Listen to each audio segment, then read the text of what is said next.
งามใสคนลาวประเทศลาวเรื่องนี้จะเว้าว่าผีขายหนาคือสิบ่แม่นต้องเว้าว่าเขมรขายหนาเพราะว่าคนลาวออกมาปฏิเสธนักปฏิเสธนะจนตาสวดว่าบริส่งน้ำมันให้เขมรบริส่งสินค้าให้เขมรแต่ว่าล่าสุดเจ้าแขวงเขมรแขวงสตึงแต่งออกมายอมรับแล้วว่านำเข้าน้ำมันจากไทยโดยผ่านสปปลาวและกะผ่านทั้งสองทางที่ถูกต้องผ่านด่านคักแน่ถูกต้องตามกฎหมายเพื่อตรวจสอบความเป็นระเบียบเรียบร้อยแล้วก็คุณภาพของสินค้าว่าซั่นอ้าวล่ะใส่ว่าบริส่งบัดผู้เขาหับเขาคือออกปากเองแหละกันนี่แหละความเดือดร้อนความอดอยากปากแห้งเนาะทุกคนคันสิเว้าและศักดิ์ศรีมันก็บ่สำคัญเท่ากับปากท้องแม่นบ่ทุกคนปฏิเสธนักปฏิเสธนะถือเขาขายหนาแล้วเป็นจังใดละบาดนี่ต่อไปนี่ในเรื่องของพลังงานหลายประเทศก็งดส่งออกแล้วเส้นเวียดนามก็งดส่งออกจีนก็งดส่งออกที่เหลือก็เหลือแต่ประเทศไทยที่ยังส่งออกประเทศลาวแล้วก็เมียนมาถ้าว่าประเทศลาวยังส่งต่อไปเขมรแบบนี้เดี๋ยวประเทศลาวก็สิถือจัดอยู่ในประเทศที่ประเทศไทยจะต้องพิจารณาในการส่งออกจริงหรือบ่จริงทุกคนถ้าเบิ่งคันแอดเว้าผิดนี่มาทั่วโลกโลดโอ้โหพี่น้องคนเราคิดว่าจังใดเนาะงามหน้าแล้วคนเราพี่น้องเนื่องจากว่ายืนยันมาโดยตลอดว่าบ่ได้ส่งน้ำมันให้กับกัมพูเชียหรือว่ากัมพูชาเนาะพี่น้องเนาะแต่ล่าสุดเจ้าแข้งของกัมพูชาหรือว่ากัมพูเชียเนี่ยออกมายอมรับว่านำเข้าน้ำมันจากประเทศลาวเนาะก็คือนำจากเขานำเข้าจากประเทศไทยโดยผ่านประเทศลาวเนาะทุกคนจริงเท็จจังใดนั้นไปเบิ่งนำกันเนาะพี่น้องเนาะเดี๋ยวก็จะมาว่าเลยเนาะกราบสบายดีและการสวัสดีเนาะพี่น้องเนาะคลิปนี้ก็จะมาว่าเลยนะก็คือข่าวล่าสุดเห็นบอกว่าในทางกองทัพบกประเทศไทยเพิ่นได้ออกมาแจ้งแล้วค่อยก็เห็นอยู่เนาะพี่น้องว่าการสื่อสารผิดและบางส่งข่าวเพิ่นอย่างก็ว่าแปลภาษาผิดเนาะพี่น้องบ่แม่นว่านำเข้าจากประเทศลาวกองทัพบกจากประเทศไทยกองทัพบกจากประเทศไทยบอกว่าบ่ได้มีมูลความจริงหรือว่าบ่มีอย่างก็เห็นเพิ่นเขียนบอกว่าบ่มีมูลความจริงเนาะพี่น้องที่ส่งน้ำมันจากลาวไปกัมพูเชียหรือว่าไปกัมพูชาบ่มีมูลความจริงเนื่องจากว่าที่นักข่าวเอาไปเฮ็ดข่าวนั้นแปลผิดอันนี้จากกองทัพบกประเทศไทยเลยได้พี่น้องบ่แม่นว่าค่อยเว้ามั่วๆได้พี่น้องเอ้ย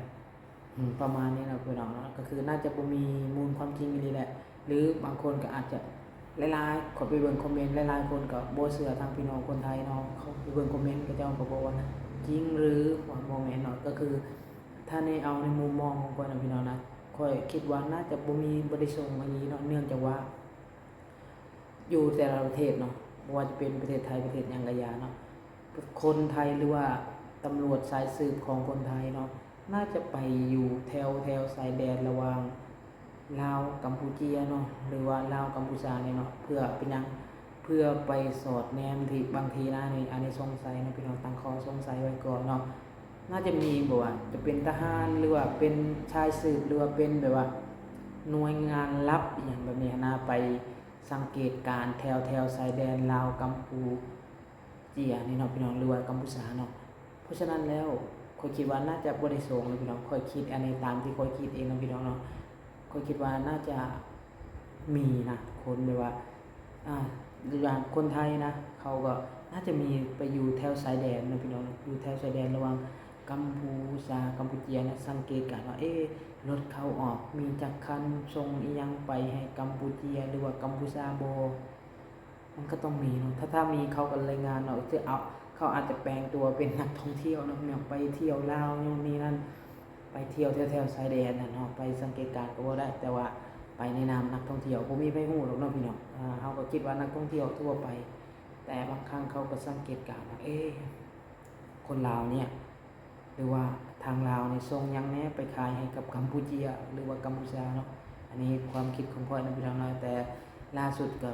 บ่มีมูลความจริงแต่บางคนก็ยังบ่เชื่อนะพี่น้องบางคนก็เนาะก็บ่ฮู้คือกันเนาะพี่น้องเนาะเฮาก็บ่เห็นเฮาก็บ่ฮู้เนาะพี่น้องแต่เฮาก็ฟังจาก หลายๆข่าวอันนี้ก็น่าจะแม่นเรื่องจริงจากกองทัพบกประเทศไทยเพิ่นก็ได้ออกมาชี้แจงแล้ว แปลภาษาคลาดเคลื่อนนะพี่น้องเป็นเฟกนิวอย่างประมาณนี้นะแต่สื่อข่าวประเทศไทยหลายช่องเพิ่นก็ไปตีข่าวว่านำเข้าน้ำมันจากไทยผ่านประเทศลาวเนาะถ้าเป็นแบบนี้เนาะ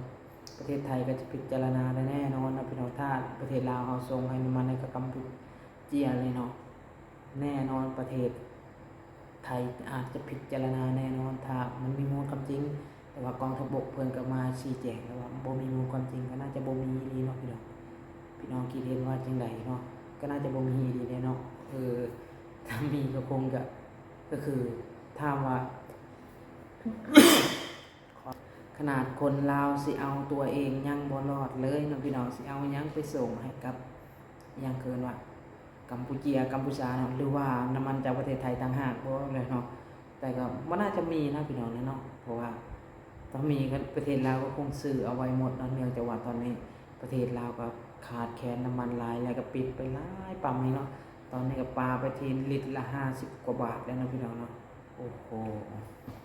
คนลาวเนี่ยก็แห่ไปเติมน้ำมันมาผิดกันตะพื้ตะพึดเนาะโอ้บ่จักแนวสิเว้าเนาะ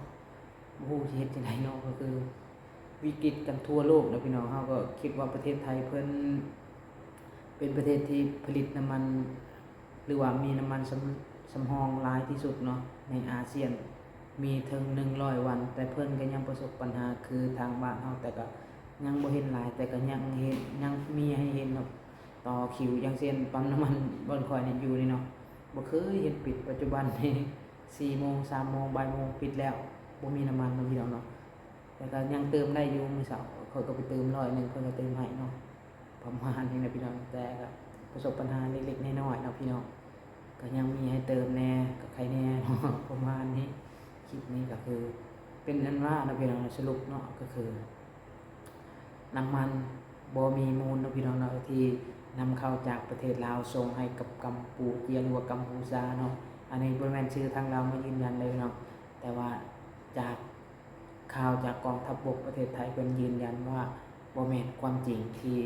ส่งจากลาวไปกัมพูเจียนั่นเองเนาะพี่น้องหรือว่าไปกัมพูชาบ่มีมูลความจริงประมาณนี้นะพี่น้องนะพี่น้องคิดเห็นว่าจังไดนะข้อยก็เห็นข่าวอยู่ตอนแรกก็คนลาวถ้าไปเป็นจังซั่นแท้นี่โอ้โหคนลาวเดือดร้อนได้แค่เพิ่นจะประกาศปิดตอนนั้นก็คือน้ำมันพุ่งสูดแล้วแต่ถ้าเพิ่นบ่ส่งให้แท้นี่เนาะปัจจุบันนี่ก็เห็นบอกว่ายังส่งให้ได้พี่น้องคนไทยเพิ่นส่งน้ำมันให้กับคนลาวอยู่ส่งให้ตลอดเนาะแต่ว่าน้ำมันก็ยังบ่พอใช้นะพี่น้องนะล่าสุดก็เฮ็ดข่าวอยู่นะพี่น้องว่าส่งไปถึง100คันรถนะพี่น้องว้าวบ่ธรรมดาเลยส่งให้กับประเทศลาว100คันรถแต่ว่ายังบ่พอนี่ก็โอ้ยคนลาวเนาะใส่น้ำมันหลายอีหลีเนาะพี่น้องเนาะโอ้โหโอเคเนาะพี่น้องคลิปนี้ก็ถ้ามักก็อย่าลืมกดไลค์กด Subscribe เพื่อเป็นกำลังใจให้ข้อยได้เด้อพี่น้องเด้อผิดพลาดประการใดก็ขอโทษขออภัยนะพี่น้องเนาะถ้ามักก็อย่าลืมกดไลค์กด Subscribe เพื่อเป็นกำลังใจให้ข้อยนำเด้อพี่น้องเด้อสบายดีสวัสดีพี่น้อง